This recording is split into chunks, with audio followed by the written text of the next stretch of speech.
nakuha na natin lahat ng winding nito.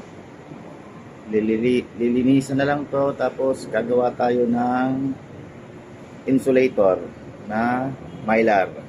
Okay, na malinis na yan, gagawa na tayo ng bed insulator.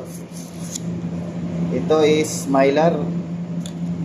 So gagawa na tayo ng ganito para ganito po yan.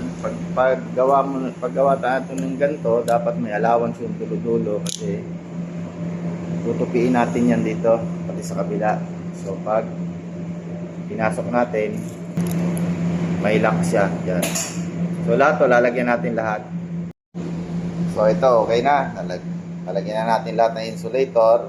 So sunod natin is gagawa na tayo ng coil.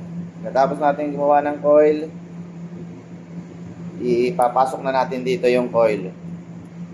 So, okay.